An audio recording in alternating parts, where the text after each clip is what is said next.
Quando vocês leram aí o título desta mensagem, vocês devem ter se lembrado de um ser humano que passou aqui entre nós. Uma figuraça, né? Certamente ele subiria aqui hoje para falar sobre isso, e com aqueles olhos vermelhos dele, normalmente molhado de lágrimas, porque no louvor ele chorava o tempo todo. Ele chorava, ele ria, ele pulava, ele se alegrava. E com aquela boca toda, irmãos, irmãos, e falaria para vocês, perguntariam para vocês: tens maturidade? Só que não desse jeito que eu estou falando. Ele fazia um biquinho, né? Ele fazia assim: tens maturidade? E fazia um biquinho. Nós estamos lembrando do irmão Celso, que o Senhor já recolheu para si. Mas essa foi uma frase que ficou marcada na história do irmão. E eu não sei nem se ele tem a noção, se ele tinha a perfeita noção do que ele estava falando. E nem se ele poderia usar esta frase no contexto em que ele usou. O que eu sei é que nós estamos engatinhando para entender a importância de uma vida madura em Cristo para a vida da igreja, para vivermos como igreja. Maturidade rima na sua essência com a igreja de Deus. A igreja necessariamente precisa caminhar rumo à maturidade. Nós não podemos ficar mais agitados como crianças, brigando como crianças, tendo contendas como meninos. Nós temos que crescer na fé. Temos que crescer. Eu já quero começar falando sobre a conclusão que eu cheguei depois de preparar essa mensagem. Está ali, escrita ali: maturidade cristã não é apenas deixar de viver para si mesmo, porque essa é a proposta do Evangelho, negar-se a si mesmo, mas é a capacidade de separar-se, inclusive, do que me é lícito fazer, do que é comum a todos fazerem, por amor a todos. E é por isso que é tão difícil uma vida com maturidade. Porque quando nós recebemos a Cristo e servimos a Cristo, acabou a era de levar vantagem em tudo na vida. Acabou, passou esse tempo. Eu tenho que começar a aprender a morrer a cada dia, a cada momento. E é por isso, irmãos, que a mensagem de hoje para os irmãos que eu trago, em nome de Jesus, que o Senhor tenha misericórdia de mim, porque essa semana eu mandei uma mensagem para o Rogério, falei: Rogério, me ajude em oração, porque eu estou numa luta terrível aqui, tensão e confusão na minha mente. Maligno, o maligno, porque esse é um assunto que interessa profundamente a igreja, e a mim, como um servo do Senhor, e a minha casa. Então, hoje a pergunta para os irmãos é essa: tens maturidade? Porque o que nós vamos ouvir aqui hoje, irmãos, vai exigir de nós maturidade também para entender. É curioso perceber que toda a dinâmica da ministração está praticamente em torno da carta de Paulo aos Coríntios. Você pode deixar até a sua Bíblia aberta aí, seu aparelho aí eletrônico, sua Bíblia eletrônica, enfim, o que você estiver usando, na carta de Paulo, a primeira carta de Paulo aos Coríntios, porque é exatamente aí que nós vamos estar encontrando as respostas para os nossos questionamentos acerca dessa questão. Quero dizer a vocês que nós estamos também estudando e aprendendo isso na escola bíblica. Muito que eu vou usar aqui hoje já é resultado de aula na escola bíblica.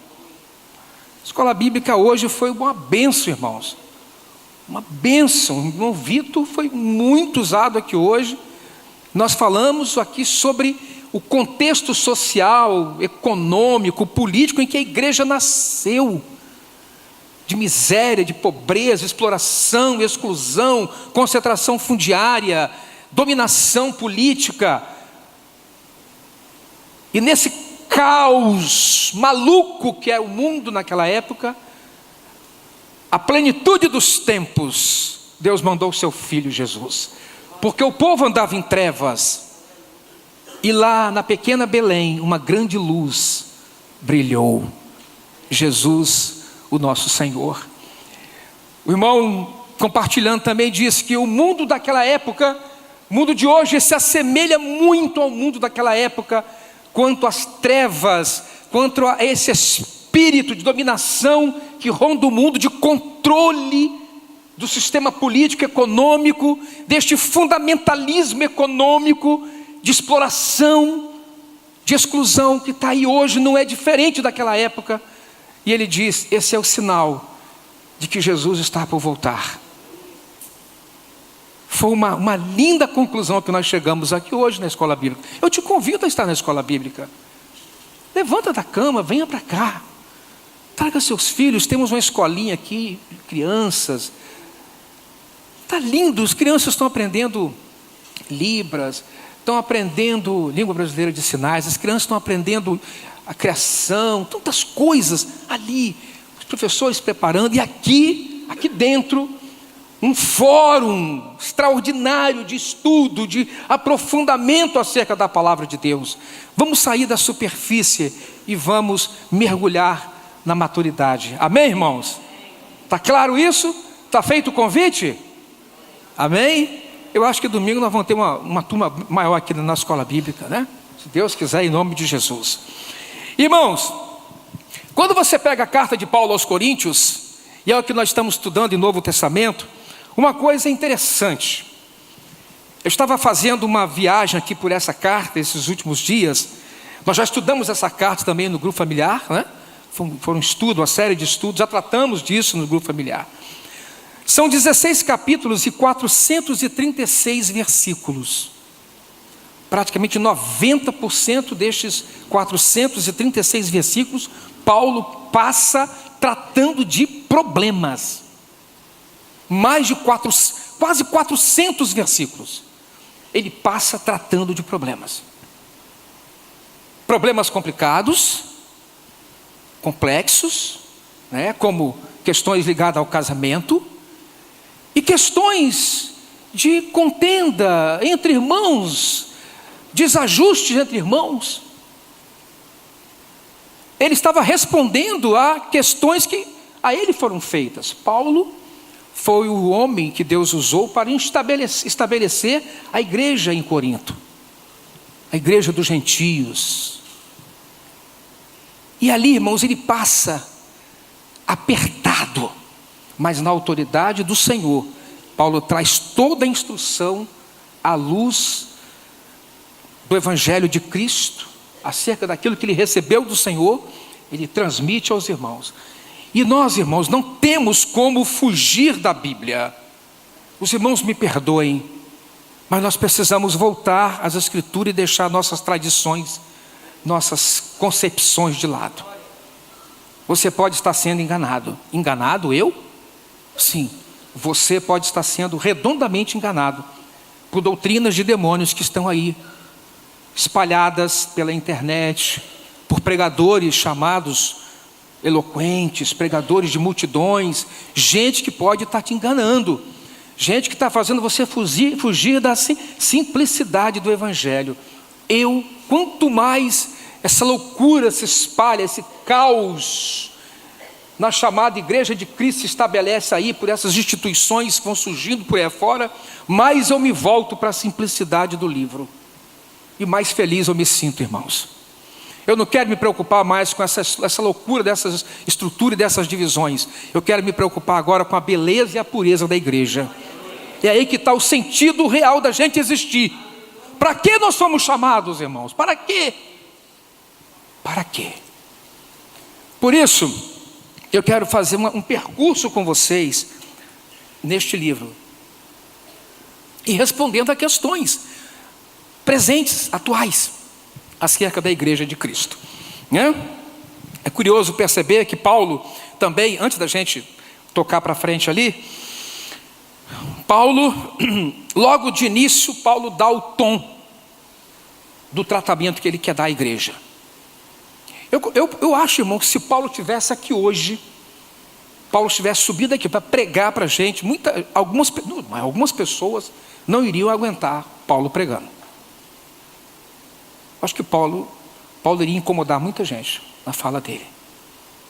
Tem um momento, acho que é no capítulo 5, no capítulo 4, versículo 21, ele diz: o que vocês preferem? Irei a vós outros com vara ou com amor e espírito de mansidão? O que vocês querem? Que eu vá a vocês com vara ou com espírito de mansidão? Ele pergunta aos irmãos. Que ele diz: vocês não crescem. Vocês não querem crescer. Vocês querem continuar tomando leitinho, a mamadeira, né? Então, no capítulo 1, no versículo 10, ele solta a primeira bomba, quando ele exorta os irmãos a terem comunhão uns com os outros. Ele roga aos irmãos para que tenham juízo, vergonha na cara, para parar com a divisão que havia entre eles.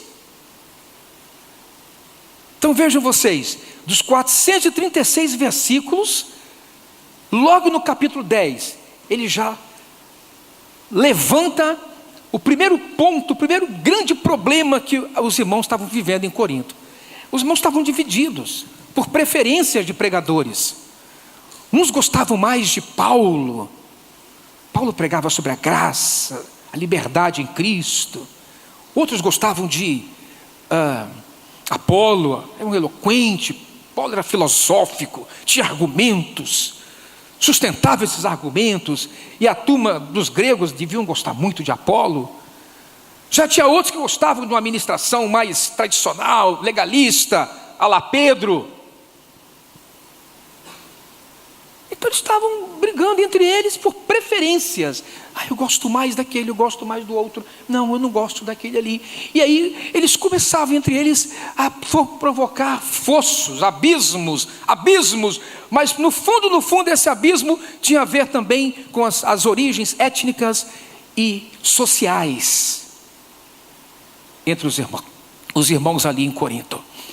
Mas lá no versículo 18, logo no versículo 18, 17 e 18, Paulo dá a solução também para todos os problemas. Se no versículo 10 ele fala das divisões e das contendas, no versículo 17 e 18 ele apresenta a solução. E a solução é a cruz.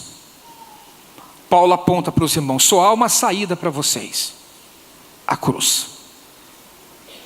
Não dá para contornar a cruz. Se vocês querem amadurecer, se vocês querem parar com esses problemas, submetam-se à cruz.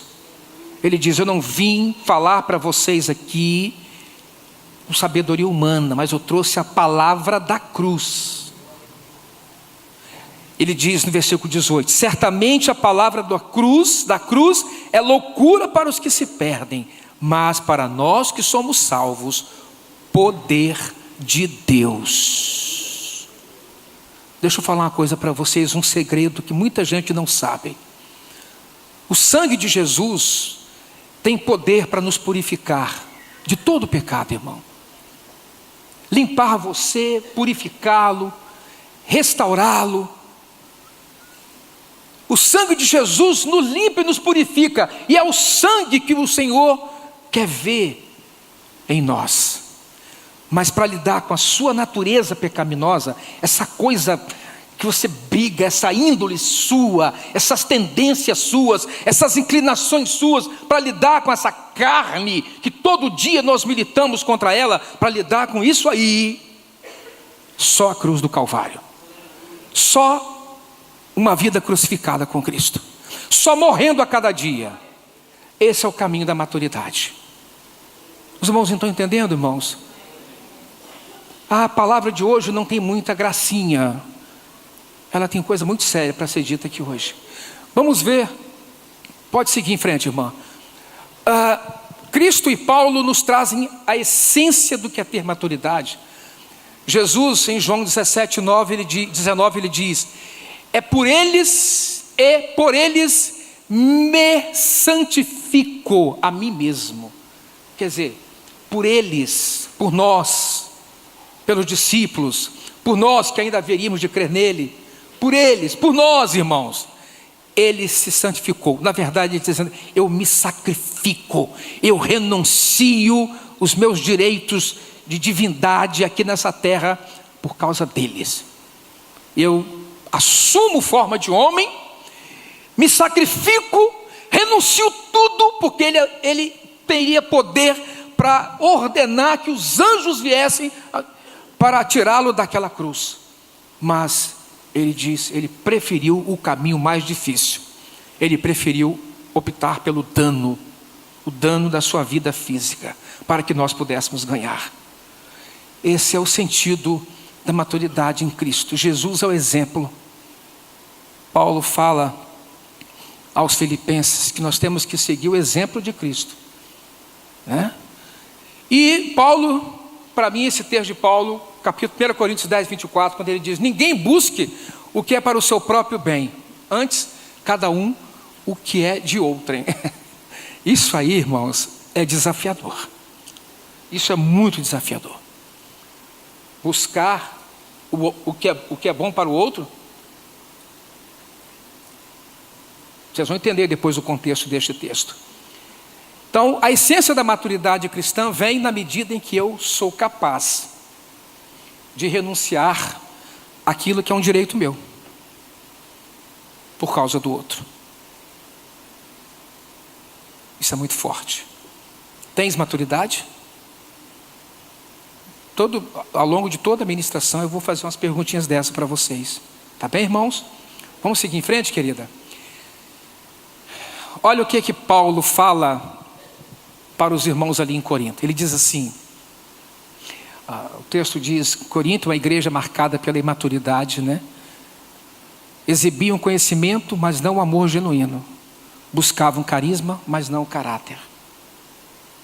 Uma igreja marcada pela imaturidade. Paulo fala isso para eles: eu não pude falar a vocês como espirituais, e sim como carnais, como crianças. Leite vos dei de beber, não vos dei alimento sólido, porque vocês não podiam suportar. Nem ainda agora podeis, porque ainda sois carnais. Paulo cria uma categoria aí, meio complicada de crente, né? Porquanto, havendo entre vós ciúmes e contendas, não é assim que sois carnais e andais segundo o homem? Segundo a vontade do homem? Isso eu estou falando da primeira carta que ele escreve aos irmãos. Na segunda carta, lá no finalzinho da carta, no último capítulo, ele diz assim: examinai-vos a vós mesmos se realmente vocês estão na fé. Provai-vos a vós mesmos. Ou não reconheceis que Jesus Cristo está em vós? Se não é que já estáis reprovados. Ou seja, era de se esperar que ao final da segunda carta ele pudesse trazer uma palavra diferente para os irmãos, né? Mas não, ele ainda diz que os irmãos estão precisando amadurecer. Dá para entender um pouco esse contexto, irmãos, porque nós estamos falando de uma era em que a igreja estava nascendo. Os irmãos estavam começando a conhecer o Senhor através da ministração de Paulo, o apóstolo.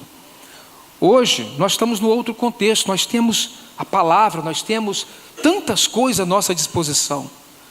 Esse é um tempo que nós deveríamos estar muito mais amadurecidos. Pode seguir, minha irmã. Eu queria só recordar a vocês um pouquinho que cidade era essa que nós estamos falando, irmãos. Corinto não existe mais assim como a antiga Corinto, né? Hoje existe uma nova cidade de Corinto, na Grécia. Cidade média, cidade bonita, turística, portuária. Mas naquela época, Corinto era uma cidade muito, mas muito importante. Ela rivalizava com Atenas em termos de importância. Corinto era a maior cidade que Paulo já visitara, uma metrópole comercial nova, impetuosa, comprimia quase 250 mil pessoas, né? Quer dizer, mais ou menos 300 mil pessoas, 250 a 300 mil pessoas, quase a população de Vitória, né? Que passa de 300 mil. Em sua grande maioria composta por escravos, ocupados com movimentos incessantes de mercadorias, escravos ou livres. Os coríntios eram parte sem raízes arrancadas de seus países e culturas, oriundas de todas as raças e províncias do império, até porque a cidade tinha 2 portos movimentadíssimos. O ambiente cultural era extremamente rico e interessante, em virtude das contribuições dessas diversas etnias. Eu estou trazendo aos irmãos esse pano de fundo para os irmãos entenderem como era difícil para Paulo explicar para eles questões que traziam conflitos entre eles, né? Era uma cidade em que gregos, latinos, sírios, asiáticos, egípcios, judeus compravam, vendiam, trabalhavam, folgavam, brigavam, se divertiam juntos na cidade, nos seus portos, como nenhuma outra parte da Grécia. Corinto, colônia romana, Corinto também recebeu sua cota de veteranos do exército romano, que ganhavam terras ali para se fixarem como colonizadores. Essa poderosa minoria garantiu um sabor romano à nova cidade. Tenta imaginar isso. Uma cidade com gente do mundo inteiro, uma cidade cosmopolita, vivendo ali no mesmo lugar. Portos, movimento, comércio e gente do mundo inteiro convivendo. Ali nesse lugar nasceu a igreja em Corinto. Próximo. Olha que interessante. Havia uma questão que chamava a atenção nessa cidade. Isso interessa muita gente saber. Porque Corinto era um centro religioso que atraía gente do mundo inteiro, de toda a região da Grécia e de Roma, porque ela abrigava um panteão. Um dos monumentos mais notáveis da cidade era o templo de Afrodite, lá no Acro Corinto, né? Que mantinha expressivo número de prostitutas cultuais à disposição daqueles que desejassem venerar a fertilidade. Dizem que era mais de 1000 mulheres que estavam ali à disposição para aqueles que iriam oferecer os seus sacrifícios. Eles faziam suas oferendas e o sexo fazia parte, né, dessa manifestação cultual. É bem interessante perceber isso, porque a gente vê uma cidade hoje como Vitória. Eu fico imaginando, você não tem um lugar onde você vá hoje, aqui em Vitória, um local de adoração, onde você vai ter à sua disposição uma quantidade enorme de mulher para você viver uma vida sexual imoral, como os corintianos viviam naquela época. E ali ele fala sobre isso. Dentro da cidade havia também o templo de Apolo. Apolo era o deus da música, da beleza, do canto, da poesia, que também simbolizava o ideal de beleza masculina. Estátuas e frisos de Apolo nu em diversas posturas que exibiam sua virilidade, inflamavam seus adoradores masculinos a prestarem devoção através de demonstrações físicas, como os belos rapazes a serviço da divindade. Corinto era por isso um centro de práticas homossexuais conhecido em toda a Grécia. Em toda a Grécia. Então para lá fluíam pessoas que iam viver essas experiências, mais ou menos fazer as suas marchas, né, as suas festas lá em volta dessa idolatria a Apolo. E havia também, evidentemente, imagina as festas lá de Afrodite, né, no templo de Afrodite, regado a vinho, o deus do vinho, né? E aí nós temos a sacanagem rolando solta nessa cidade. Esse era o contexto moral e religioso da cidade de Corinto. Próximo.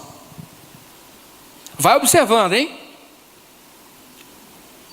Foi nesse contexto, irmãos, de uma cidade grande, de uma cidade florescente, uma cidade cheia de vida e cheia de pecado, que nasceu a igreja do Senhor.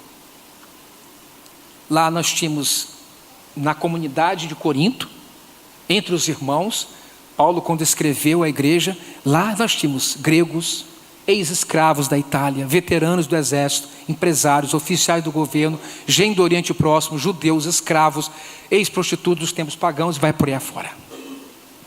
Essa turma toda junta, toda misturada. Gente do mundo inteiro. Aqui nós, pelo jeito, só temos brasileiros aqui, né? Só tem brasileiros. Pois é. Foi nesse contexto que nasce a igreja do Senhor ali em Corinto, chamada Igreja dos Gentios. Vamos seguir em frente. E aí, Paulo chama a atenção dos irmãos para um problema, que era a desigualdade entre eles. Paulo começa a mexer numa área complicada, né?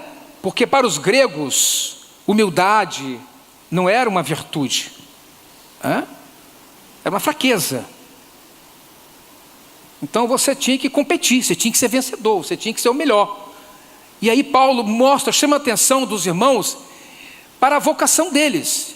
Observe, irmãos, entre vocês, ele diz, que não tem muitos sábios, segundo a carne, nem muitos poderosos, nem muitos nobres de nobre nascimento. Paulo fala de nobreza, Paulo fala de gente rica e Paulo fala de gente dada ao conhecimento filosófico.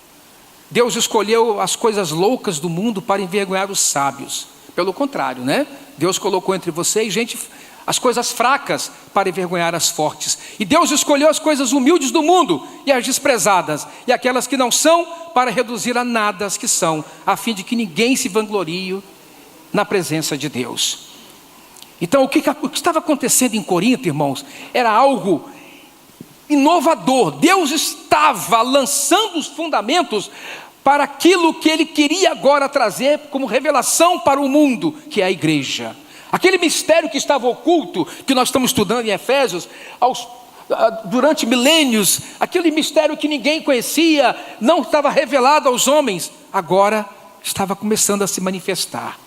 Era a própria igreja nascente para pôr ordem nesse caos, nessa maluquice toda que é esse mundo. Vamos em frente.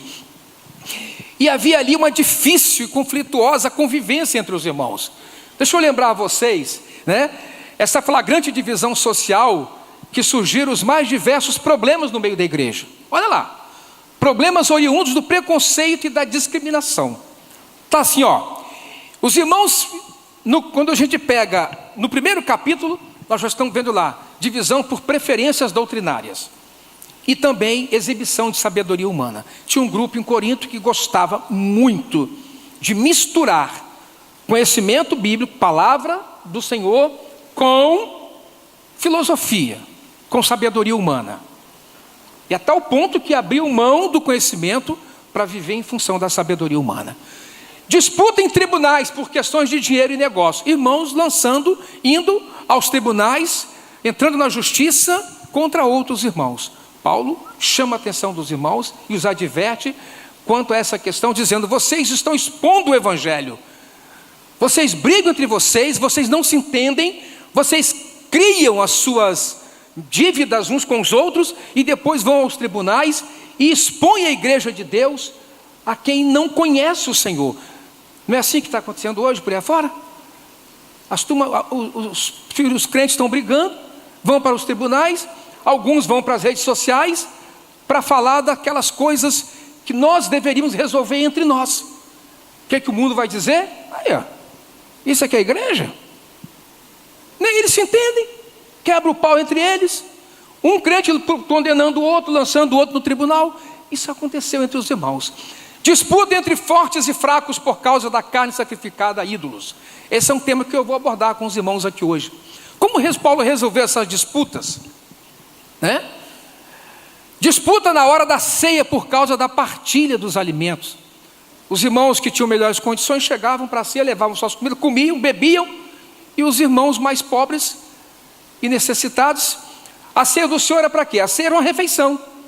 Para que havia refeição? Para que todos pudessem comer. Quem tinha levava para quem não tinha para comer juntos. Resultado, a turma comia tudo, alguns bebiam tanto que ficavam bêbados. Isso eu estou falando na ceia do Senhor. Paulo diz: nisso não vos louvo. Vocês estão loucos? Vocês estão malucos? Vocês estão envergonhando o evangelho? Irmãos, eu estou falando de uma igreja. Crentes aí. E disputa até no exercício dos dons e ministérios. Brigavam entre eles para dizer quem tinha os melhores dons, os dons mais especiais. Quando você olha essas coisas, aí você vê, mas é possível isso acontecer dentro de uma comunidade cristã? Tens maturidade? Eu estou falando de gente, irmãos. Não entra nessa, acaba com essa visão romântica sua que você tem do seu irmãozinho. Ele é crente, lavado no sangue do Cordeiro. Mas olha, ele pode um dia te decepcionar muito. ele pode um dia deixar você na mão. Ele pode a qualquer momento frustrar muito você. E você vai ter que aprender a lidar com isso. Porque você também vai decepcionar muita gente. Precisamos urgentemente aprender a conviver com o outro. Porque eu também sou outro. Entende o que eu estou falando, irmão? Se você olhar do seu lado aí, olhar perto de você, tem um humano perto de você. Tem um ser humano. Não provoca ele não. Se ele estiver num desses dias tomado pela carne, você vai ouvir coisas dele que você não vai acreditar. Mas ele vai falar. Ele vai te decepcionar. Mas se ele estiver na bênção, ele pode até aliviar a sua barra. Mas é bom a gente entender que a igreja é formada por gente que foi salva por Cristo, mas que está cheia de miséria, precisando caminhar rumo à maturidade.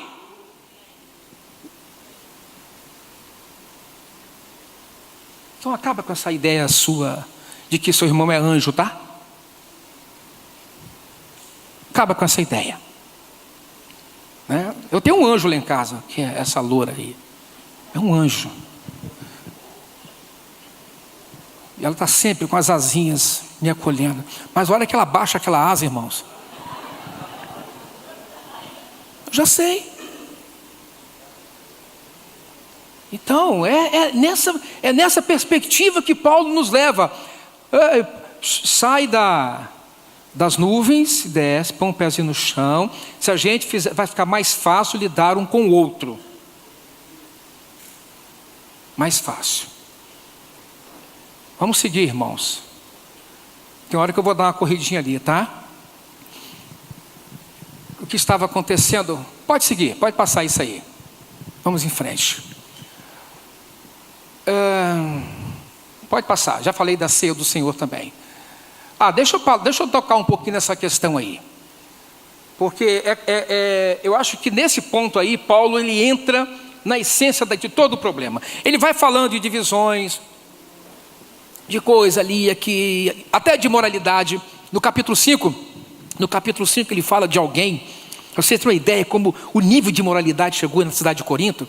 Ele fala de um rapazinho, um cabra da peste que tinha lá em Corinto, que resolveu possuir a mulher do pai dele.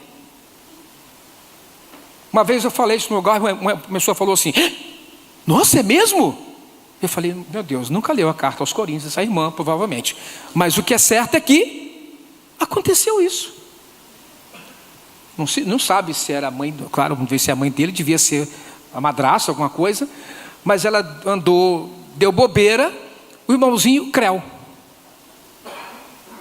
Mas sabe o que deixou Paulo indignado? Bom, depois ele ficou meio indignado com o cara também, que ele entregou o cara para Satanás, para consumir a carne, destruir o que o cara tinha, para ver se o espírito fosse, para o espírito ser salvo. Ou seja, o cara era salvo, a certeza de que ele era salvo era tão grande, que fala assim, deixa Satanás consumir a carne desse miserável, porque o espírito vai ser salvo, pronto. Então deixa ele passar a aprovação. Mas o que deixou Paulo indignado foi a jactância dos irmãos. A igreja não se indignou com isso. Os irmãos ficaram indignados. Toleraram dentro do ambiente da igreja tal infâmia. E ele diz, Paulo começa dizendo assim: soube que existe moralidade entre vocês. Ele começa assim no capítulo 5. Moralidade tal que não se menciona nem entre os ímpios. Imagina, a pessoa se converte e vem para o ambiente da igreja. Chega aqui, encontra um trem mais doido do que lá fora. Tem sentido isso? Não tem. Por isso, irmãos, Paulo chega aos irmãos e fala: gente, como é possível? Quem levaria outro irmão ao tribunal? Aventura-se alguns de vós, tendo questão contra outro, submetê-lo a juízo perante injustos e não perante os santos? Deixa eu abrir um parênteses aqui, irmãos. Eu estou dando uma palestra uma ministração doutrinária para a igreja do Senhor hoje.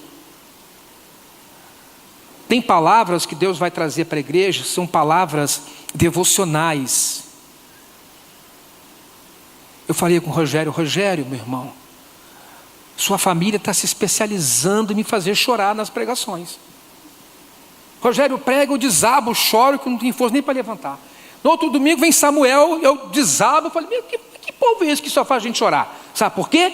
É uma palavra devocional, que Deus trabalha no coração para trazer a esperança de volta, trazer o desejo de servir, de buscar, aquela coisa de, oh Deus está falando comigo especificamente. A palavra começa aqui, é para você usar a sua razão, o seu culto racional, e dizer assim, Senhor, onde é que eu estou errando? Eu preciso mudar isso. E aí ele diz assim, quando ele fala sobre isso, ele diz, coisas semelhantes se verificam na questão dos processos diante dos tribunais pagãos. Os processos envolvem questões de dinheiro e negócio. Ora, pessoas de poucos bens ou sem bens não têm condições de encaminhar processos semelhantes, ainda mais na Roma antiga.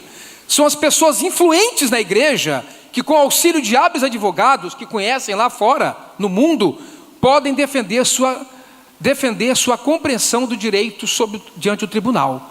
No versículo 5, o próprio Paulo parece aludir de forma irônica ao status social dos litigiantes. Quem se julga sábio deveria ser suficientemente inteligente para saber resolver essas questões de litígio. Não! Vamos buscar lá fora a solução desses problemas. Agora segue em frente, querida. Pode seguir em frente. Paulo chama a atenção dos irmãos e ele diz... de como isso é sério. E agora eu começo a trazer um pouco essa coisa para a nossa realidade. Em 1 Coríntios 6, de 1 a 11, Paulo instrui os coríntios a deixarem de levar suas discussões pessoais aos tribunais pagãos. Os coríntios levavam seus conflitos aos tribunais greco-romanos e consequentemente expunham o cristianismo ao ridículo ao contender em público. Sua incapacidade de resolver suas discussões pessoais ilustrava as divisões exacerbadas que havia na igreja do Senhor. O intuito de Paulo era esclarecer algumas verdades espirituais. Vamos ver que verdades era essa. Os próximos, vai lá. Ele quer dizer o seguinte para os irmãos. Diz o seguinte. Primeiro, o litígio público era uma vergonha para uma congregação cristã, tornando-a semelhante em seus valores ao mundo, o qual eles haviam acabado de deixar por causa do Evangelho. Vocês vão entender, vou ler todos eles. Segundo, as discussões pessoais deveriam ser resolvidas num ambiente de fé e reconciliação da própria igreja.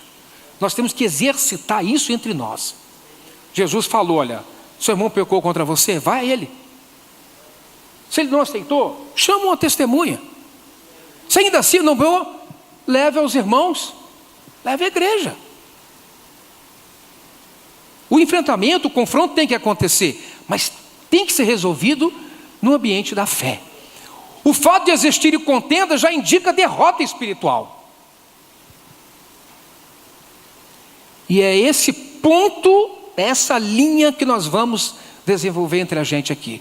Todas as injustiças, como as contendas, deveriam ter sido superadas quando os coríntios se tornaram cristãos. E por fim, que em Cristo temos a capacidade de considerar o dano sofrido como por virtude, prova de amor e de maturidade espiritual. Isto é, o tempo de levar vantagem em tudo ficou para trás junto com a velha vida.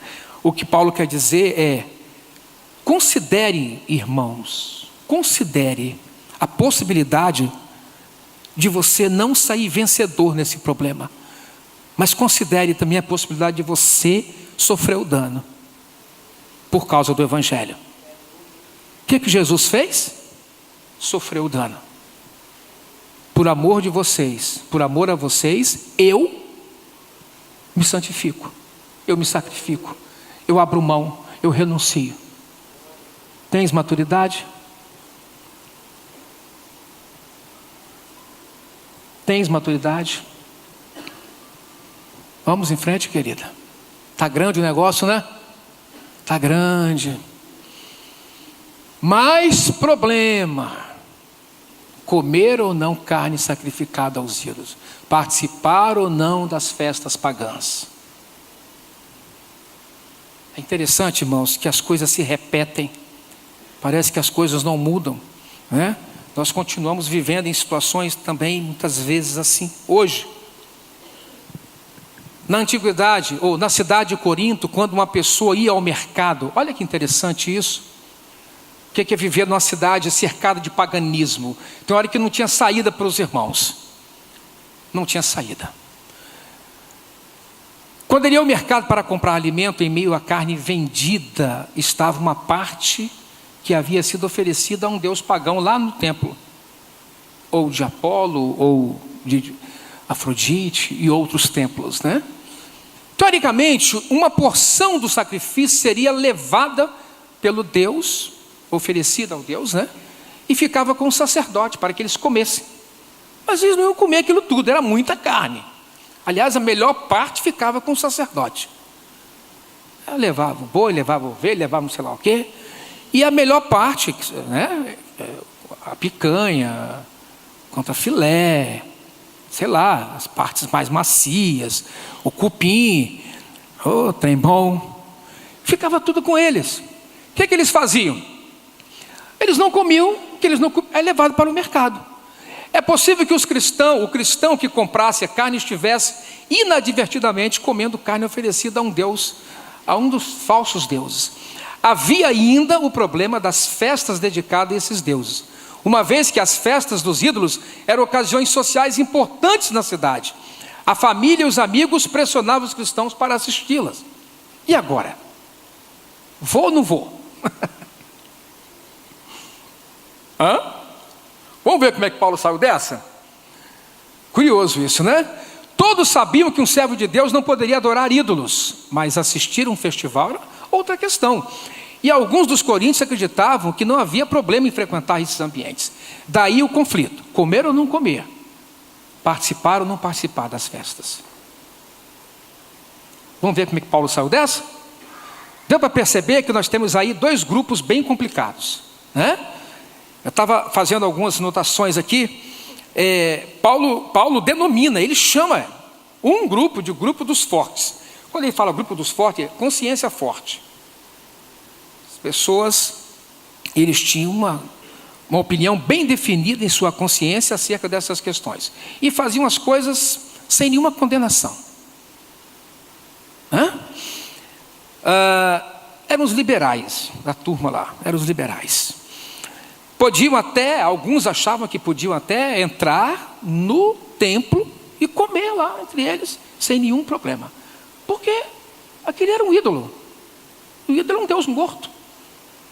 Para eles não haveria problema algum.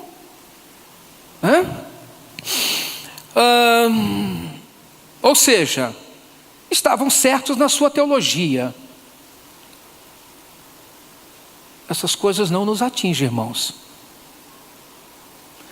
Mas errados na prática. E eu vou dizer a vocês por quê.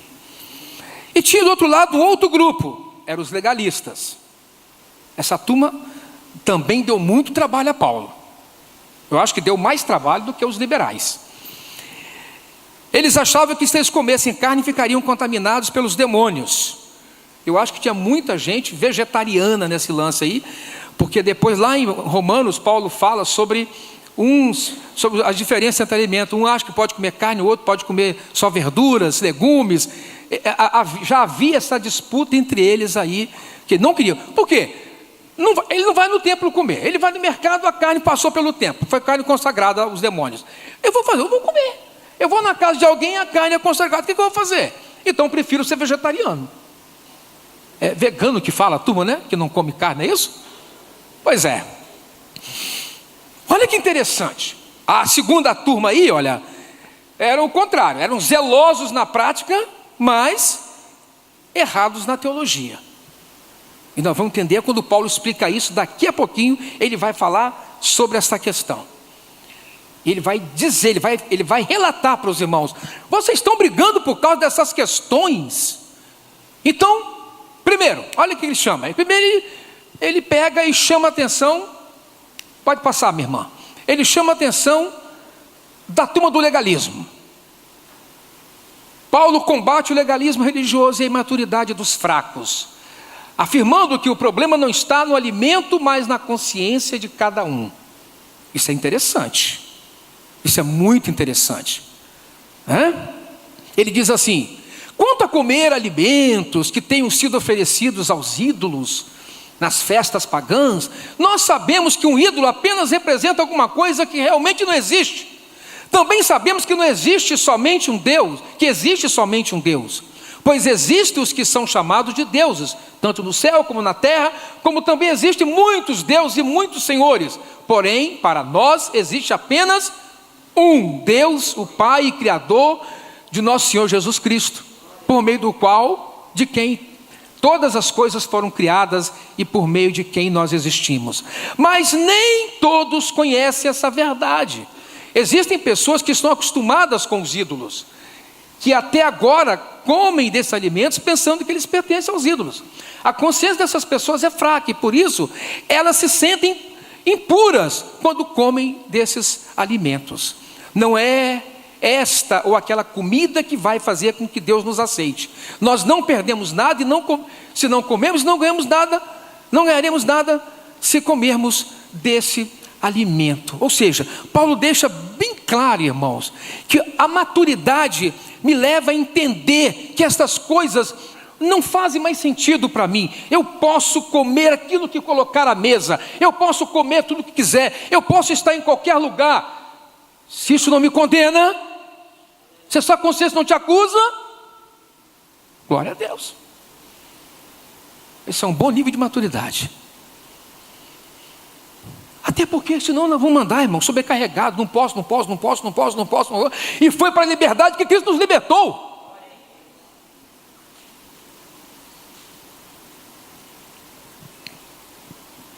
É muito interessante isso, porque Paulo fala de um grupinho de irmãos que ficavam vigiando, policiando todo mundo, que não podia fazer isso, não podia fazer aquilo, porque isso contaminava. Aí Paulo pega a turma dos fracos, de consciência, que se sentem fragilizados diante das coisas do mundo, né? Pega uma televisão, não pode ver a televisão, não pode fazer aquilo, não pode nada. Vai se contaminar. Paulo deixa bem claro para os irmãos que não é este o propósito da libertação que Jesus nos deu. E aí o que acontece? Paulo fala agora para os fortes. Vamos em frente. Eu botei assim: sai dessa, Paulo. E agora? Paulo combate o conhecimento e a soberba dos fortes, afirmando que a regra do amor é que deve prevalecer em qualquer e toda situação de conflito. Lembra vocês quando eu falei do grupo dos fortes e do grupo dos fracos? Uns se achavam liberais demais, que podiam fazer tudo, que não tinha problema. Os outros achavam que isso tinha problema sim. E eu disse: os liberais, eles achavam que podiam fazer qualquer coisa, porque eles estavam, em Cristo, estavam completamente livres e libertos do poder de Satanás. Então, teologicamente eles estão corretos? Estão. Mas onde é que eles estão falhando? Na prática dessas coisas, na prática do amor fraternal. Olha o que ele diz lá assim: contudo, agora ele fala para os fortes, para aqueles que se acham que têm conhecimento, tenham cuidado para que no exercício da liberdade de vocês, vocês não se tornem uma pedra de tropeço para os fracos. Pois se alguém que tem a consciência fraca vir vocês, que tem esse conhecimento, comer num templo de ídolos, não será induzido a comer do que foi o sacrifício a ídolos? Assim, esse irmão fraco, por quem Cristo morreu, é destruído por causa do conhecimento que você tem. Quando você peca contra o seu irmão dessa maneira, ferindo a consciência fraca deles, você peca contra Cristo. Portanto, se aquilo que eu como, se aquilo que eu faço, se ir a uma festa pagã, se eu for comer isso ou aquilo, se aquilo for fazer o meu irmão pecar, Paulo usa a expressão: nunca mais comerei carne para não fazer meu irmão pecar. Tens maturidade? Estou pronto para fazer isso? Por causa do meu irmão, que não entende, muitas vezes, certas questões teológicas, hein?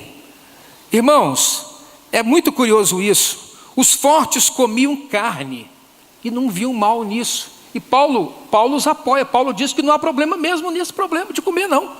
O problema é que eles comiam e desprezavam os irmãos fracos que se escandalizavam com isso. Então Paulo os exorta, dizendo que o conhecimento deles os ensoberbecia e arrastava esses irmãos para uma vida de condenação. Ou seja, Paulo exorta esses irmãos a dizer o seguinte: só o amor vai edificar a igreja. Então vocês parem de fazer isso. Por causa do meu irmão, eu não vou fazer certas coisas. Então, se eu vou a alguma comunidade que os irmãos usam manga comprida, eu vou do jeito que o irmão, do costume dos irmãos.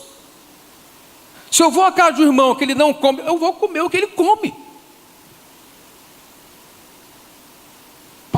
Paulo traça aqui, irmãos, a essência.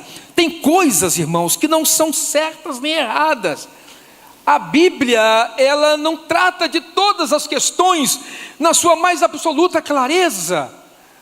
O que Paulo quer mostrar para a gente aqui é que tem coisas que não são nem certas nem erradas. Tem a ver com a sua consciência, com a sua decisão. A questão aqui é: convém ou não convém?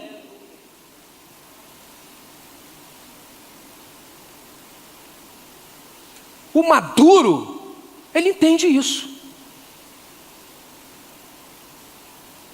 Quem não é maduro, não entende. E parte para o enfrentamento, parte para destruir, fala ali, a expectativa do irmão. Eu estava fazendo uma pesquisa interessante, falando o seguinte: tem coisas que a Bíblia, na ética cristã, que não tem um formato claro, são questões que ficam mais atreladas à consciência do salvo, à sua liberdade cristã, e que é você que vai decidir. O irmão chama de adiáfora, quer dizer, sem forma.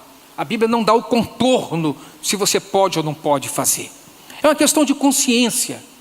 Mas Paulo exorta os irmãos o seguinte, lá em Romanos 14, ele deixa bem claro, apenas voltando a alguns versículos, ele diz assim: nós temos que acolher o que é débil na fé, mas não é para discutir opiniões. Um crê que tudo pode comer, mas o débil come legumes, o fraco come legumes. Quem come não despreze quem não come, e o que não come não julgue o que come, porque Deus o acolheu. Quem é tu? Quem és tu que julga o servo alheio? Quem és tu que fica passando os dias julgando o seu irmão o que ele está fazendo, se é certo ou errado? É isso que Paulo está dizendo para a gente.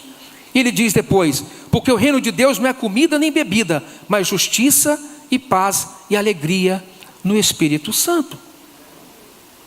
De qualquer forma, irmãos, o que eu sei e posso dizer para os irmãos é que a igreja, ela não pode crescer balizada em nenhuma dessas condições, Ou seja, o fraco precisa crescer na fé,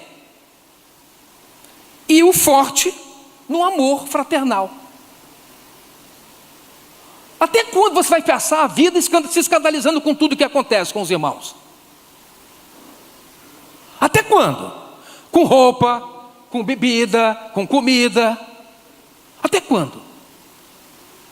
Você tem que crescer. E você que é forte, quando é que você vai amadurecer no amor fraternal? Para entender que você não tem direito mais de fazer certas coisas que vão escandalizar o seu irmão. Você é forte? Você é bom na teologia? Então aprenda essa verdade. Isso é maturidade. Lembro muito bem do irmão Valtir, quando ele falava dessas coisas.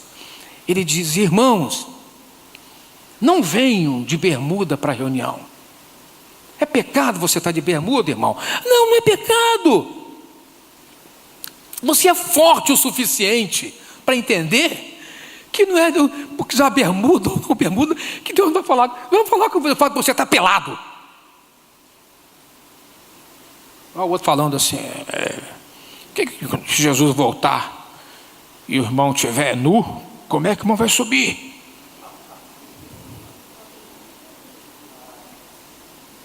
Agora vejam vocês.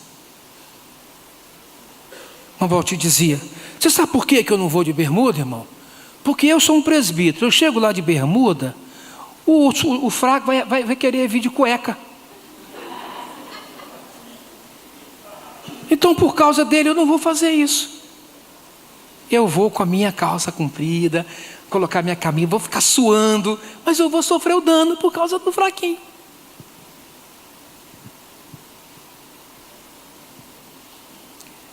Ele dizia isso para a gente, ele ensinava a gente com tanta clareza, tanta simplicidade. Mas o que acontece? A gente orienta os irmãos, vá ao grupo familiar, põe uma roupa mais adequada. Irmãos, eu participei de um familiar que tinha um irmão, eu vou abrir meu coração, meu Deus, aquele irmão não tinha discernimento de nada, ele ia com um shortinho curtinho, assim, aqui em cima, ele sentava, os volumes ficavam tudo solto,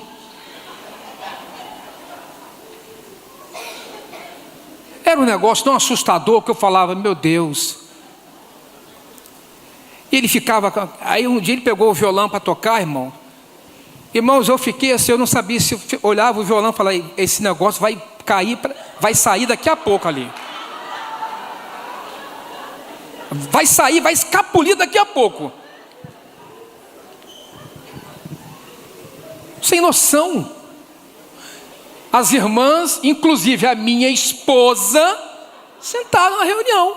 Tenho certeza que ela não estava olhando para aquele negócio, mas eu tenho certeza. Mas o que é certo é que a gente perde os irmãos. Para quê? Tens maturidade? Os irmãos vão tocar no louvor aqui. Vai encher de gente aqui, gente visitante, conhecida, gente legalista, gente que não entende que isso aqui é um local de reunião, que eu posso ver um jogo de futebol aqui dentro, glória a Deus, e torcer pelo Brasil aqui dentro. Isso aqui é só um local de reunião. Santos somos nós. O meu corpo é que é santuário de Deus. Mas aí os irmãos vão tocar aqui. Nós conversamos, irmãos, tira o boné, vem com mão comprida, calça comprida, vamos. Os irmãos, irmão, fica assim aquela coisa meio forçada. A gente não quer fazer isso, não quer forçar vocês, a gente não quer entrar, mas nós queremos que vocês tenham maturidade para entender que isso aqui é um espaço público. Vai chegar alguém aqui, vai olhar e falar assim, que bom. Aí vai olhar você de bermuda, não sei o que, todo bem, aqui. Falei, que igreja doida é essa? Não foi aqui nunca mais. Nós temos uma história de um discipulado que o irmão Valtir fazia com a gente na casa dele. Nós tínhamos um irmão. O irmão tinha uma coxa dessa grossura assim, um negão, todo tamanho, altão assim, carinhoso, amoroso. Ele botava uma bermuda branca. Ele era agradável, me beijava, beijoqueiro, meloso, babava a gente todo. Celso também. Aí Celso ia para lá com a camisa, como eu vou te falar, que era camisa de maconheiro. Celso, tira essa camiseta, Celso. Isso é camiseta de maconheiro, Celso. Aí Celso, tens maturidade, irmão, tens maturidade. E o irmão foi com a bermudinha cá em cima. O irmão sentou. Quando ele sentava assim, aqueles rachava aqui. Tanto que eu não esqueço isso. Aí chegou um casal com 2 filhas. Lembra disso, Valtir Júnior? Valtir Júnior lembra? Rosana está do seu lado. Eu e você estavam nesse dia e nós falamos assim, esse discipulado está começando a ficar interessante. O irmão pentecostal chegou lá com 2 filhas lindas, irmãos. O irmão, quando chegou, que ele entrou, o irmão não olhava para o Valtir, ficava olhando para a bermuda do Toninho.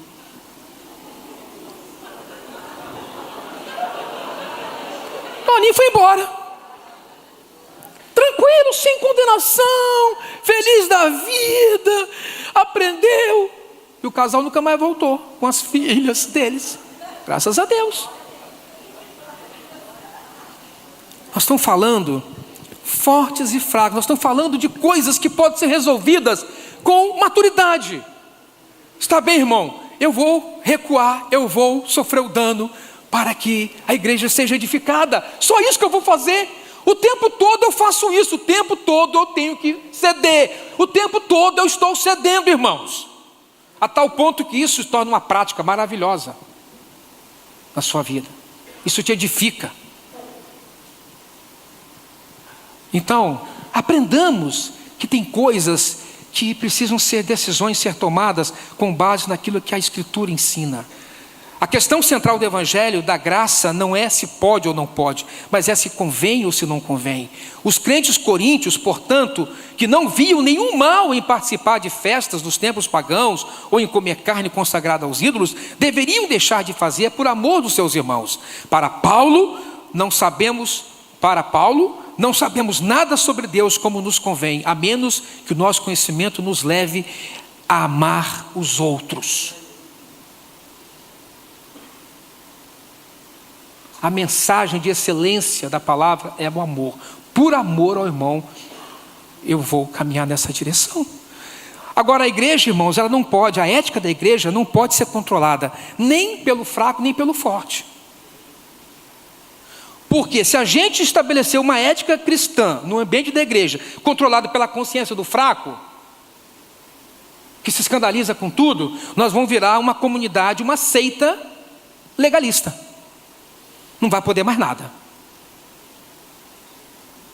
Mas se a gente levar a igreja a assumir uma postura ética baseada na concepção dos fortes que Paulo fala ali, nós vamos correr risco de entrar no outro extremo. Ou seja, virar uma seita liberal, onde tudo pode. E qual é o perigo? Paulo adverte os irmãos de um e do outro. Você já sabe, é o legalismo. É você não abraçar e não desfrutar da graça de Deus e de tudo que Ele fez por você, para te livrar. Deixa eu falar com você. O sangue de Jesus te purificou, meu irmão. Você é livre, mas não para viver no pecado. Você é livre para viver pela graça. E não é usar a graça para dar lugar à carne também. Agora, eu posso muito bem, se eu entrar no campo de que tudo eu posso e de que não há condenação mais para nada, então alguns irmãos falam, vai fazer qualquer coisa agora. Você corre o risco de arrastar uma multidão de gente para essa situação. Você quer ver? Vai passando que na hora que for, eu vou mandar separar. Pode passar. A igreja, irmãos, ela não é juíza. A igreja é juíza e não ré. Isso é uma realidade linda que nós aprendemos na escola bíblica. É a igreja que julga as coisas nesta vida e no porvir. Ela vai julgar o mundo no dia do juízo. Ela julgará inclusive os anjos caídos, ou seja, as coisas do mundo espiritual. A igreja vai estar na posição de juiz e não de ré.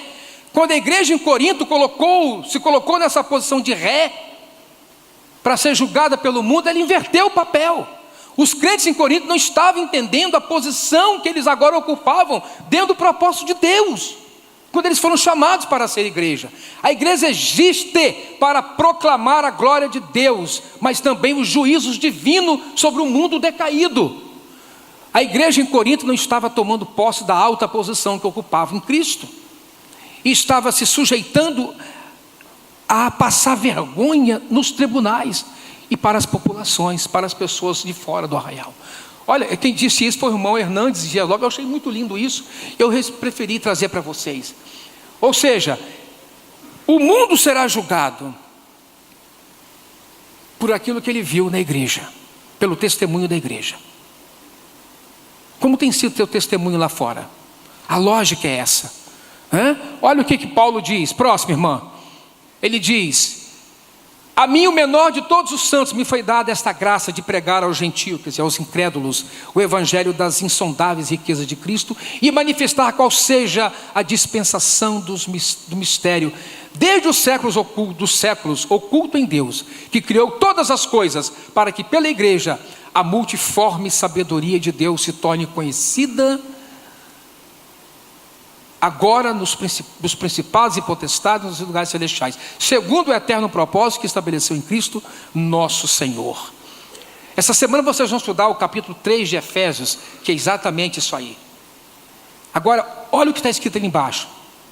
A grandeza e a proeminência da igreja neste mundo é uma realidade espiritual tão estupenda e ao mesmo tempo tão incompreendida pela maioria dos crentes, que Paulo diz assim, ó: eu me ponho de joelhos para que vocês tenham esse espírito de sabedoria e revelação acerca desta verdade, porque nós não temos a dimensão do que nós como igreja representamos no mundo espiritual e no plano da justiça divina. Ele ora para que essa verdade fosse revelada aos irmãos de Éfeso, e ainda para que eles não desanimassem nem temessem diante de tamanha responsabilidade. Qual é a nossa responsabilidade diante deste mundo decaído como igreja de Deus? É revelar a multiforme sabedoria de Deus. E como é que nós vamos fazer isso? Caminhando na maturidade, irmãos. Só com a maturidade. O mundo já não está mais sendo impactado por reuniões bonitas, por muitas coisas, muitos gritos, muito dom de língua, o mundo quer ver diferença, quer ver a igreja vivendo este evangelho de Cristo. O mundo quer ver isso em nós, quer ver esse diferencial em nós. Vamos em frente, terminando. E aí, pode passar, querida, pode passar. Isso. A realidade espiritual de Corinto mostra que os crentes podem se deixar enganar, podem se deixar levar pela mentira, viu, irmãos? E aí eu caminho para o encerramento dizendo a vocês o seguinte: muita atenção naquilo que nós estamos fazendo e vivendo a nossa vida por aí ao longo. Eu costumo dizer, quando eu vejo os irmãos saindo por aquele corredor, eu falo: ó Senhor, mostra para os irmãos que é agora que começa o culto, o verdadeiro culto. Aqui foi só um ajuntamento, um momento de comunhão. Na hora que esse pessoal colocar o pé lá na rua, é lá que eles vão ter que mostrar o que são e para quem são, a quem eles estão servindo. Porque é lá fora, irmãos, que nós vamos ser provados. Paulo diz: apesar de convertidos, aqueles irmãos continuavam incorporando a sua nova crença, os costumes e corrupções de uma sociedade pagã, não atentando para o elevado padrão de vida moral para o qual Cristo os resgatou.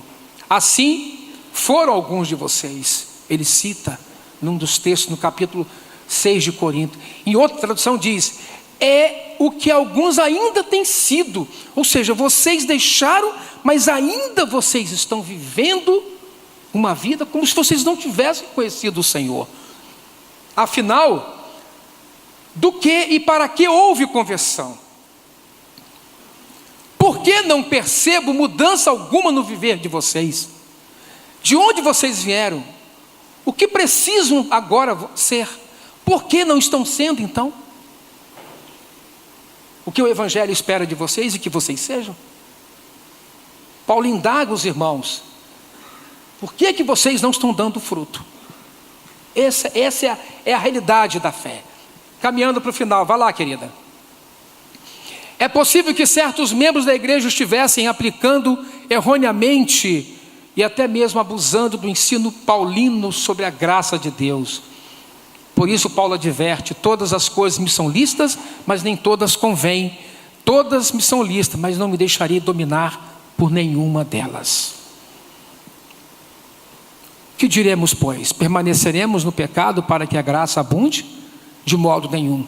Nós que estamos mortos para o pecado, como viveremos ainda nele?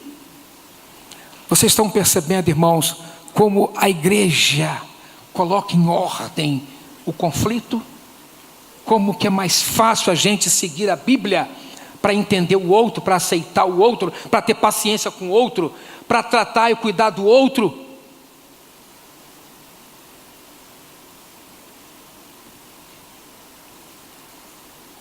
Se nós tivéssemos esse entendimento das coisas, quantos problemas deixaríamos de viver entre nós? Agora, terminando. Não sabeis vós, e aí Paulo faz a grande confrontação. Não sabeis vós que os justos não vão herdar o reino de Deus? A verdade nua e crua é essa, irmãos. Paulo está dizendo aos crentes: vocês são tão sábios e entendidos em tantas coisas, no entanto, não tendes ao menos a noção básica do que a graça exige de vocês. A graça exige maturidade da gente, irmãos. Não compreendeis a seriedade do que estáis praticando? Pensais que podeis viver como vindes fazendo, e mesmo assim serdes verdadeiras testemunhas de Cristo? Para que fostes adotados como filhos de Deus? Não pensastes que tendes uma herança eterna preparada pelo Pai, e que para recebê-la é preciso que sejais transformados à imagem de Cristo, nosso irmão mais velho? Não se deixe enganar. E aí ele entra e fala, né? A verdade é essa: nem os devassos, nem os idólatras, nem os adúlteros, nem os efeminados, nem os sodomitas, nem os ladrões, nem os avarentos, nem os beberrões, nem os maldizentes, nem os roubadores herdarão o reino de Deus. E agora, o que fareis diante dessa verdade e do que estáis vivendo agora? Ele está dizendo: olha, alguns de vocês ainda estão vivendo essa realidade. E é fácil entender, porque Paulo está falando a crentes de uma cidade onde tudo isso acontecia. Tudo isso acontecia. Vocês foram adotados. Receberam a adoção de filhos de Deus. E agora? A verdade é essa. Vocês precisam fugir dessa realidade e entregar-se ao Senhor. Vamos lá, irmã, fechando. Paulo continua ainda hoje advertindo e disciplinando a igreja de Deus acerca das questões práticas relacionadas ao testemunho cristão. Paulo insiste que, apesar de estarmos livres para fazermos o que desejamos, e vocês podem ter certeza que estamos mesmo, não podemos deixar que nada nos domine. Muitas vezes ouvimos alguém dizer: sou livre para fazer o que eu quero. Não tem nada a ver. Na realidade, lá no seu íntimo, essa pessoa está querendo de fato dizer: deixe-me acessar o hábito, a paixão que ainda me domina, gente. Que mal tem isso? Lá no seu íntimo, o que você está dizendo quando você não abre mão de algo que está dominando você, você quer dizer isso. Você não consegue viver sem acessar esses hábitos e essas paixões que ainda dominam você. E você quer dizer e provar para todo mundo que não tem nada a ver, quando na verdade o Espírito de Deus já te deu orientações acerca dessas coisas. Ele te deu toda a liberdade, mas Ele te diz também: não convém fazer. Aí, Senhor, pode ou não pode? E é essa, os irmãos querem...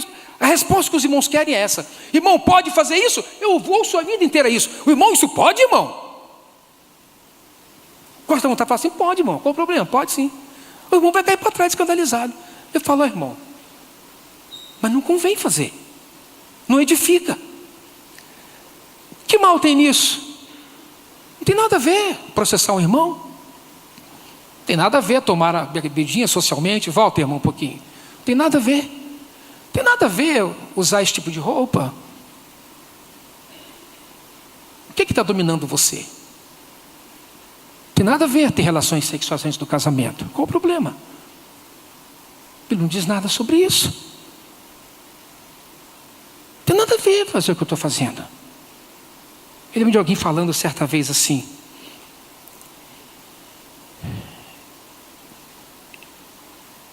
num extremo está a obediência, no outro está a consequência. Você tem que decidir o que você quer. Para você obedecer, a obediência é tomada aqui. A decisão é tomada no início da carreira. A consequência é lá no fim. No meio tem a experiência. Alguém vai dizer para mim assim: irmão, eu quero sair daqui correndo. Assim, eu vou pegar não sei quantos por hora, mas eu quero chegar naquela parede, eu quero bater a cara na parede. Eu vou falar com você, não faça isso, porque você vai quebrar a cara. Isso vai lhe fazer mal. Você vai fazer o quê? Não, mas eu quero experimentar, irmão. Deixa eu experimentar, eu preciso sentir, saber como é que é isso. Você vai chegar lá, correndo, você vai bater com a cara, você vai quebrar a cara. Não, mas eu quero ir. A decisão de obedecer é aqui. Você vai, eu não vou nem olhar. Porque o que vai acontecer é que você vai quebrar a cara. Então tem uns que fazem a opção pela obediência, outros esperam a consequência. E voltam e chegam aqui arrebentados, dilacerados, prejudicados, sofridos por causa deste mundo. Essa é a experiência. A obediência vai dar a você uma outra dimensão desse percurso. Então está na hora da gente deixar essas doutrinas para trás e caminhar em Cristo. Vai lá, irmãzinha, fechando agora, em nome de Jesus. Só quando o homem tem a força e o amor de Cristo nele, pode dizer real e verdadeiramente: farei o que quiser, sim, mas não me satisfarei com coisas que podem me dominar, me escravizar e escandalizar os mais fracos na fé. Uma das grandezas da fé em Cristo, irmãos, que um dia abraçamos, é que ela não somente liberta o homem de continuar no pecado, mas dá a ele força e capacidade para não ser mais dominado por aquilo que antes o dominava. Esse é o verdadeiro sentido da liberdade cristã, e não o de fazer o que eu quero.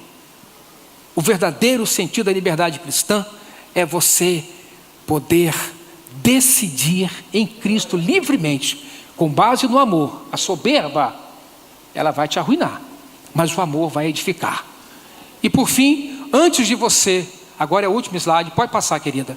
Antes de você, pode passar, pode ir. Pode ir, vamos lá no finalzinho, é isso aí. Antes de você sair daqui, ou antes de você tomar ou fazer qualquer coisa na sua vida, qualquer coisa, diz lá o texto. Portanto, quer comais, quer bebais, ou façais qualquer coisa, fazei tudo para a glória de Deus. Não vos torneis causa de tropeço, nem para judeus, o legalista, nem para os gentios, os liberalistas, nem tampouco para a igreja de Deus. Assim como também eu procuro em tudo ser agradável a todos, não buscando o meu próprio interesse, mas o do outro, para que sejam salvos, para ninguém tropeçar. Tens maturidade? Então, antes de fazer qualquer coisa, faz a seguinte pergunta para você: isso convém fazer? 1 Coríntios 6,12, primeira parte do versículo. Isso está me dominando? Eu estou fazendo por quê? Eu estou sendo dominado por isso? Por isso eu não me contenho? Por isso eu insisto? Por isso eu bato de frente com a liderança? Bato de frente com meus pais? Isso edifica? Está edificando a minha vida? Está edificando a igreja? Estou buscando só o meu interesse? Porque nós estamos vivendo uma era em que os homens estão em busca dos seus próprios interesses e não estão nem aí para o que os outros pensam. Você quer ver? Faz uma viagenzinha de alguns minutos na rede social, Facebook, qualquer lugar. Você vai ver o que as pessoas estão dizendo e falando nas redes sociais. Isso glorifica a Deus? É uma outra boa pergunta. Ou seja, alguém falou certa vez, qual o problema de ir ao templo de Afrodite e comer carne que oferecer ali? Não vai me fazer mal algum, até porque esses deuses são deuses nulos, são deuses mortos. Qual o problema de eu chegar lá e comer? Ok, não há problema. Não te condena a consciência? Ok. Mas alguém diz: mas alguém pode passar lá, o irmãozinho vai chegar e falar assim: o que você está fazendo aqui, irmão? Você é um presbítero da igreja, você é meu irmão de encargo. Muitos não vão entender isso.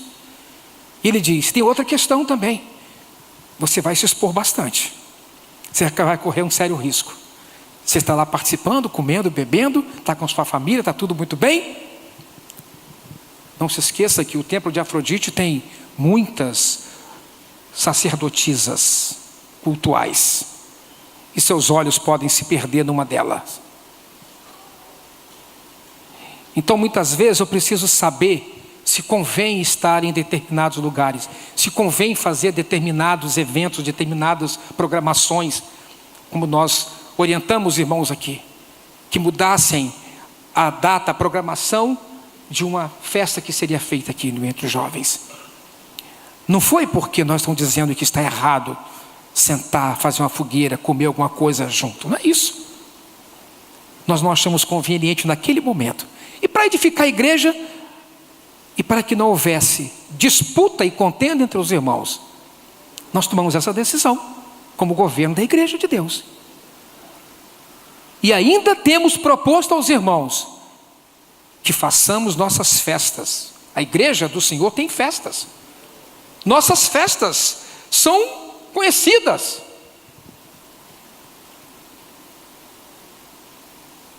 Portanto, irmãos, isso provém do amor? Isso provém da fé? Se você puder responder essas perguntas e a sua consciência tiver clareza acerca de tudo isso, você está caminhando em direção à maturidade. Então, irmãos, pensem nisso. Examine o seu coração, examine a sua vida e vamos caminhar na unidade do corpo, para a edificação do corpo de Cristo. Amém? Aquele que está se sentindo fraco, debilitado, está em luta, que se escandaliza, precisa ser ajudado. Precisa. O outro precisa aprender a amar e a cuidar do coração e da experiência. Quantos irmãos que chegam das religiões pagãs, da idolatria, do vício, do álcool, e dizem: eu não quero viver essa experiência mais. Ele vai se escandalizar com certas coisas, mas à medida que ele for crescendo na fé, ele vai entender. De qualquer forma, nós podemos, desde já, entender o mistério da fé. Fique claro isso para os irmãos. Fique claro. Paulo diz em Romanos 14, e aqui eu termino a minha fala, glória a Deus pela palavra de Deus. Ele diz: porque se vivemos para o Senhor, vivemos, se morremos para o Senhor, morremos. Antes ele diz: quem distingue entre dia e dia para o Senhor o faz. Quem come para o Senhor come, porque dá graças a Deus. Quem não come para o Senhor não come e dá graças a Deus, porque nenhum de vós vive para si mesmo, nem morre para si. Ele diz: cada um tenha opinião bem definida em sua própria mente. Cada um tenha opinião bem definida em sua própria mente. Não julgue o seu irmão se você o vir sentado em um local com pessoas que não são servas de Deus. Não julgue, não diga que esse irmão não é um cristão. É aquela história que eu já contei a vocês aqui uma vez. A pessoa chega, passa de onde, vê um irmão sentado num bar tomando uma água amarela assim, que é um guaraná. Aí ele chega no WhatsApp e manda para o irmão: irmão, se eu souber o que eu vi agora, eu vi o irmão fulano tomando cerveja, mas era um guaraná coroa, amarelinho, parecia urina na minha cara. É um guaraná. Daí a pouco esse irmão manda: olha o que fulano viu. Rogério tomando uma cerveja. Daí a pouco vai o outro: olha, Rogério estava tomando cerveja, e o outro já manda assim: estava caído na beira da mesa e as pessoas em volta.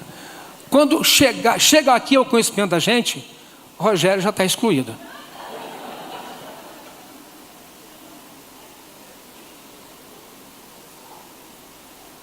Uma vez eu estava em Guarapari com minha família, eu caí na besteira de sentar numa mesinha. Não tinha mesa, eu sentei perto da praia com a mesa, e tinha ainda umas garrafas de cerveja em cima da mesa. Que burrice a minha. Aí eu falei: moço, tira aqui esse negócio. Até o cara: não, estou indo. E o cara não vem. Não vem. Daí a pouco eu vejo lá fora um casal vindo, andando, daqui.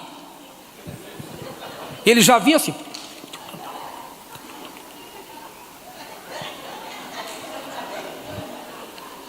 Quando eu vi, eu falei, arranjei problema. Se eu mandar tirar agora, vai falar, né? Aí ele passou, Norival, tudo bem, me abraçou. Não está conosco mais não. Acho que não sei nem se foi por isso que...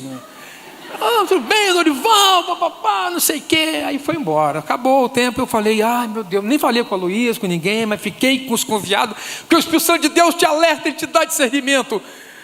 Para que você sentou aí, o fraco vil? Não tinha tomado nada, nem água nós estávamos tomando. As meninas brincando na areia da praia, as ondas vindo, e nós brincando ali. Chegou aqui um dia, ele falou, irmão, tem uma coisa abafada aqui. Está me incomodando. Eu falei, então fala. Ele falou que nós passamos, estava com minha companheira, então o irmão estava lá com a cerveja. Aí eu falei com ela, falei, não é possível. Ela falou, que nada, fulano. Esses pastores são assim mesmo. Eles pregam uma coisa para a igreja e faz outra lá fora. Eu falei, mas você me conhece, cara. Você tem noção do que... Você vai voltar e falar tudo com ela que está tudo errado. Que não é isso. Aí ele, eu estou aliviado, mas eu tinha que falar isso com o irmão. Ele fez a coisa certa? Fez. Veio falar comigo. Eu falei, outra coisa, foi aqui, nós já estávamos nesse auditório aqui. Ele estava saindo, eu falei, outra coisa. Se você falou para mais alguém o que você viu, e que não é o correto que você viu, você volta lá e desfaz tudo que você falou. Eu não sei se ele conseguiu falar para todo mundo que ele tinha falado. Espero que ele não tenha falado com ninguém. Mas o que é certo é que eu estava no lugar errado, na hora errada. Não convém. Alguém vai dizer assim, aqui hoje assim, irmão, se eu for ficar vivendo em função dessas pessoas, eu não vou fazer nada na vida. De fato, eu não faço nada. Eu fico dentro de casa, na minha biblioteca, faço meu cafezinho, preparo meus estudos, vou dar minha aula, volto, venho para a reunião da igreja e fico ali, é uma vidinha boa essa. Mas você quer fazer uma vida, você quer agitar a sua vida? Aí você vai ter que arcar com as consequências. Mas cuidado, examine todos os seus atos, tudo que você fizer, tudo que você for comer, tudo que você for beber, para onde você for, seja tudo feito para a glória de Deus e para a edificação da igreja. Está claro? Tirou o peso do seu ombro? Irmão, é que eu tenho o hábito de tomar um vinhozinho na minha casa. Irmão, você não se condena, o problema é seu. Agora você cuida do seu filho, que ele pode virar alcoólatra. É só isso que eu vou te orientar. Só isso. Então tira o vinho da sua casa, é melhor, é mais prudente. Viu, Helder? Está aí, ó. Sua herança está aí. Todo dia ele vai ver você com... E vai fazendo assim, ó. Quer ver? Vai pegar o copo e faz assim, ó. E o menino de ouro, aí você faz assim.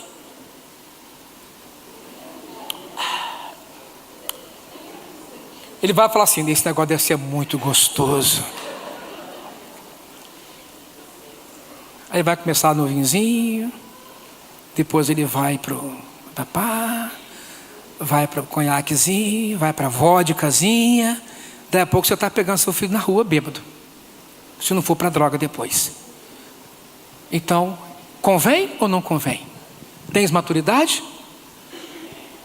Graças a Deus, porque a igreja não joga farda em cima de vocês. Nossos jovens são livres. Nós só queremos dizer a vocês isso. Cuidado. Pode não ser conveniente a você viver a vida que você está levando. Você vai bater de cara na parede. Aí, não obedece aqui, vai arcar com as consequências lá.